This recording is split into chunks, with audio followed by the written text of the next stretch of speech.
Nah, di suasana yang asri, teduh, angin sepoi-sepoi ini, nggak ada salahnya kita sedikit berbicara tentang bisnis. Tetap saksikan di channel Novan Way. Oke, Mas Bro. Jadi ketika kita bicara tentang bisnis, artinya kita bicara tentang penjualan, tentang sales. Jadi bagaimanapun juga, apapun yang kita buat, sebuah produk, jasa, dan lain sebagainya, kalau kita mengkaitkannya dengan bisnis, artinya kita harus menjual produk tersebut, baik itu berupa barang atau jasa yang saya sampaikan tadi, itu kepada orang lain. Nah, masalahnya adalah apakah ketika kita baru memulai bisnis, itu kita harus menjualnya secara retail, ya, atau mungkin kita harus mengusahakan bahwa produk kita itu dijual secara B2B. Artinya kita jual langsung kepada distributor misalkan. Ya. Bagaimana? Pemilihannya itu apa saja kriteria-kriteria yang harus kita siapkan supaya kita tidak salah pilih.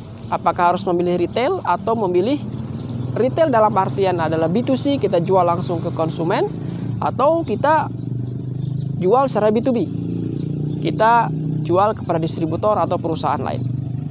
Oke, jadi kalau misalkan kita ingin menjualnya secara retail, kita harus mengetahui bahwa kita jual retail itu produk kita memang cocok, ya, fit sesuai untuk dijual retail, ya, karena tidak semua produk yang dibuat, yang dikembangkan itu adalah produk yang sesuai untuk dijual secara retail.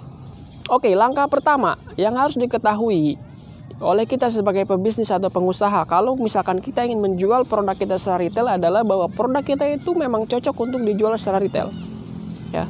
Kemudian kita harus mengetahui apa saja keuntungan dan kelemahan kalau misalkan produk kita itu dijual secara retail. Yang pertama, kelemahannya adalah memang kita akan boros biaya, ya, otomatis, karena kalau retail itu kita misalkan harus mengeluarkan banyak sekali cost, biaya-biaya yang memang harus mendukung bahwa produk kita itu dari kita sampai kepada konsumen.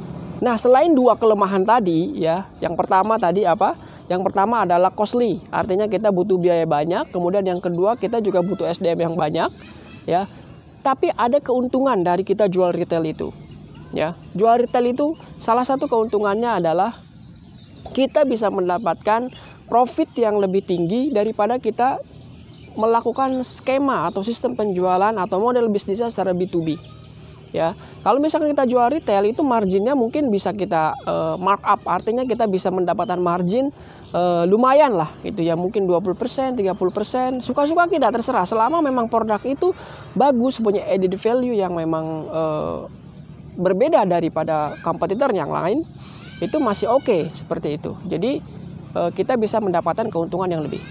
Selain mendapatkan keuntungan yang lebih, ya, dari sisi margin ketika kita melakukan penjualan secara retail, keuntungan yang lainnya adalah bahwa kita bisa mulai sejak dini, sejak produk ini kita luncurkan, sejak produk ini kita jual, kita itu sudah bisa membranding nama kita sendiri, entah itu nama produknya atau nama perusahaan kita sendiri, ya.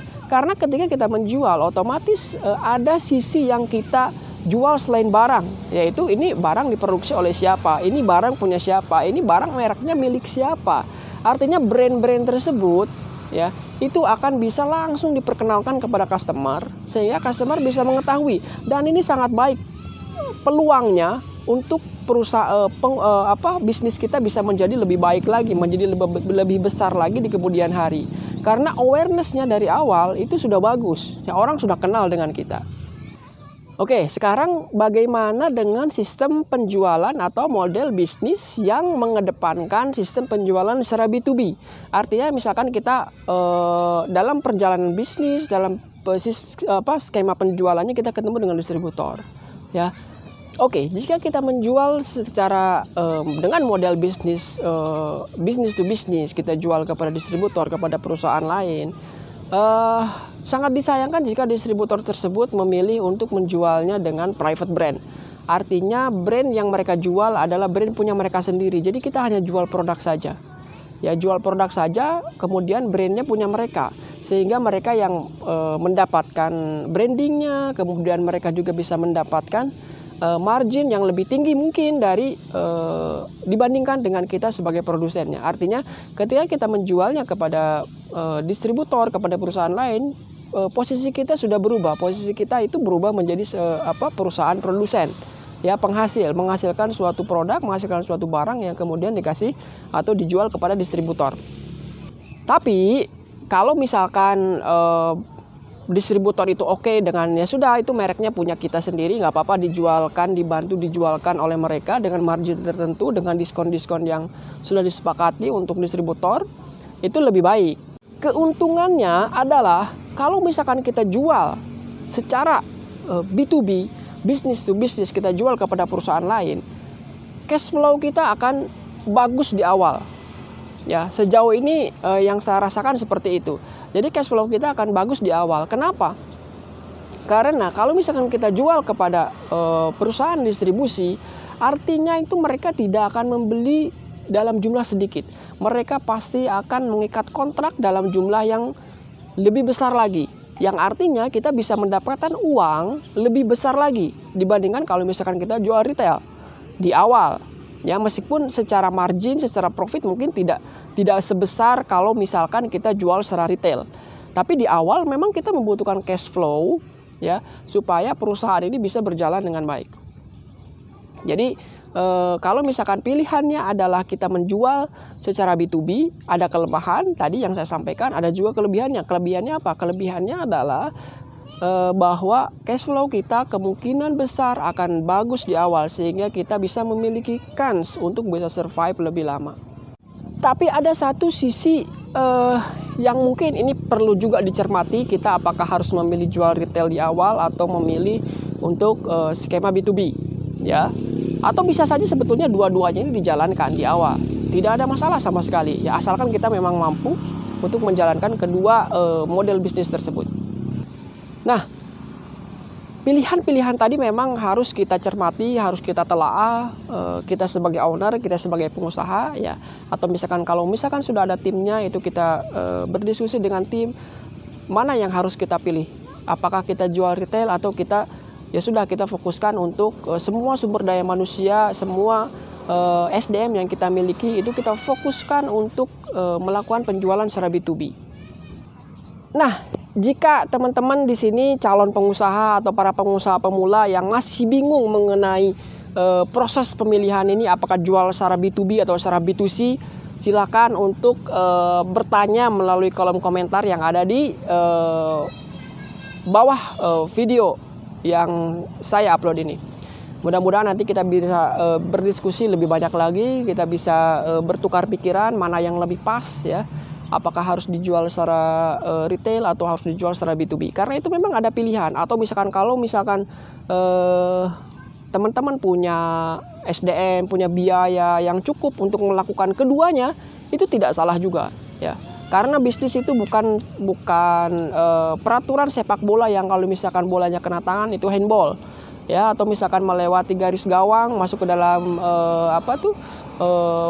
gawang, ya berarti gol. Tidak seperti itu. Bisnis itu ada fleksibilitas, ya. Kita mau memilih mana, kita mau melakukan apa, asalkan kita memang mampu dari sisi internal, ya itu bisa-bisa saja dilakukan.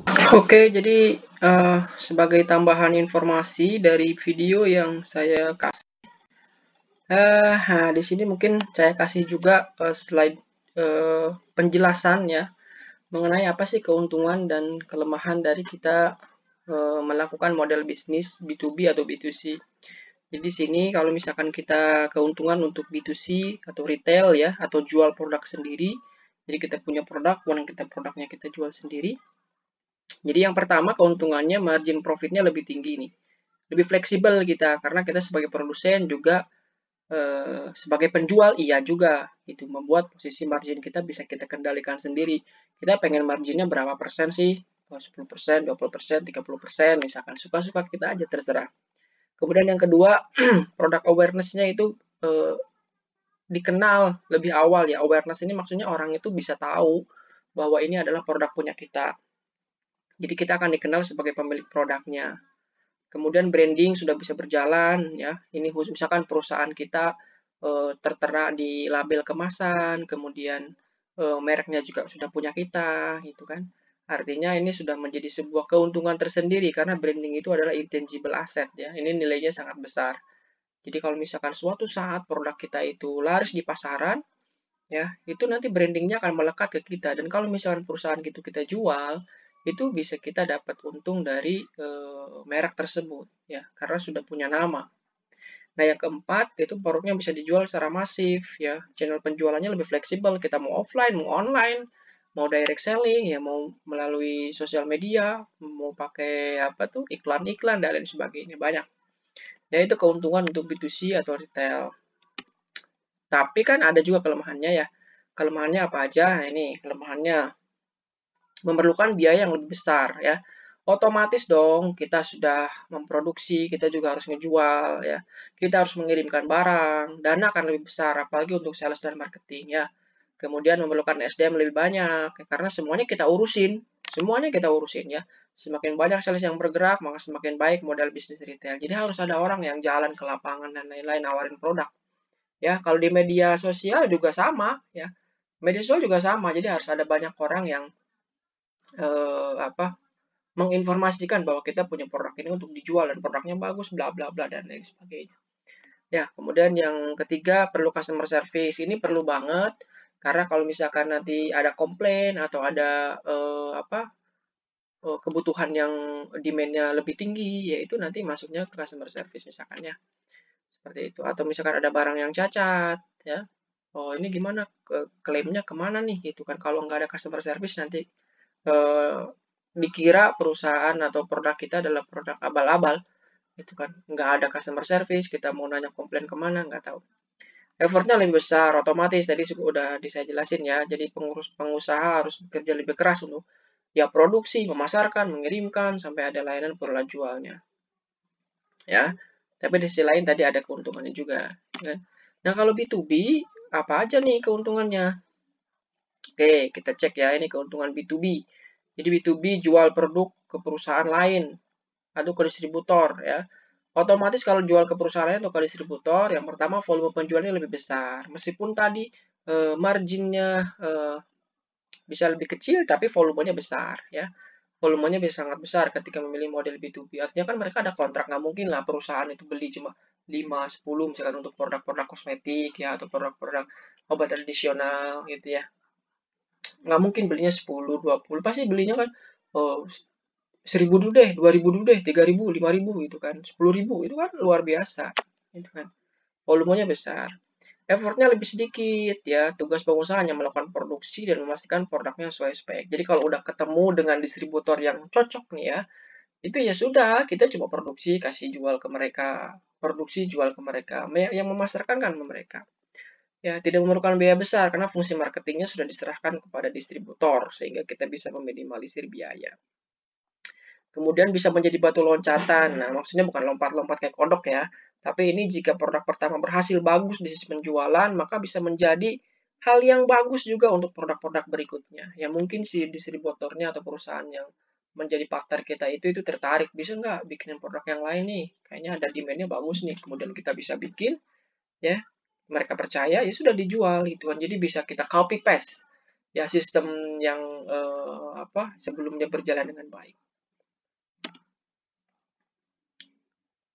Oke, kelemahannya apa? Kelemahannya margin profitnya memang lebih kecil karena kita ada diskon. Bagaimanapun kita harus menghargai mereka. Mereka juga punya keinginan untuk mendapatkan margin yang bagus gitu. Artinya kita harus memberikan diskon.